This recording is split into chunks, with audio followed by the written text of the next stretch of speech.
పంచపాండవులతో ద్రౌపది వివాహం జరిగిన తర్వాత నారదముని వారిని ఆశీర్వదించడానికి వచ్చి పాండవులకు భవిష్యత్తులో ద్రౌపది కారణంగా ఎలాంటి మనస్పర్ధలు రాకుండా వారికి ఒక కథను వివరించాడు. ఆ కథ ప్రకారం సుందా ఉపసుంద అనే రాక్షస అన్నదమ్ములు కలిసి ఈ ప్రపంచాన్ని భయపెడుతూ ఉండేవారు. వారికి సృష్టిలో మరే ఇతర ప్రాణి చేతిలో చావు లేదనే వరం కూడా ఉంది. దాంతో బ్రహ్మదేవుడు తిలోత్తమ అనే ఒక అందమైన అప్సరసను సృష్టించాడు. తిలోత్తమ ఒక రోజు నాట్యం చేస్తూ వారిద్దరికీ కనిపించింది. తిలోత్తమ అందానికి వారిద్దరూ ఆకర్షితులయ్యారు. అప్పుడు ఆమెను చూసిన సుంద ఆమె నాదే అన్నాడు. వెంటనే ఉపసుందుడు లేదు ఆమె నాదే అన్నాడు. తర్వాత సుంద గట్టిగా అరుస్తూ ఆమెను ముందుగా నేనే చూశాను కాబట్టి ఆమె నాదే అన్నాడు. ఉపసుంద కూడా లేదు నేను మొదటిగా ఆమెను చూశానని వాదించాడు. ఇక తర్వాత సమాన బలమున్న వారిద్దరూ ఒకరితో ఒకరు యుద్ధం చేసుకుని ఒకరినొకరు చంపుకున్నారు. ఈ కథ మొత్తం శ్రద్ధగా విన్న పాండవులు వారి అన్నదమ్ముల ఐక్యత చెదరకుండా ఉండేందుకు ఒక నియమం పెట్టుకున్నారు.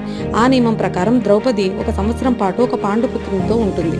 ఆమె యజ్ఞశయిని కాబట్టి ప్రతి సంవత్సరం అగ్నిలోకి వెళ్లి తిరిగి కన్యలాగా మారింది.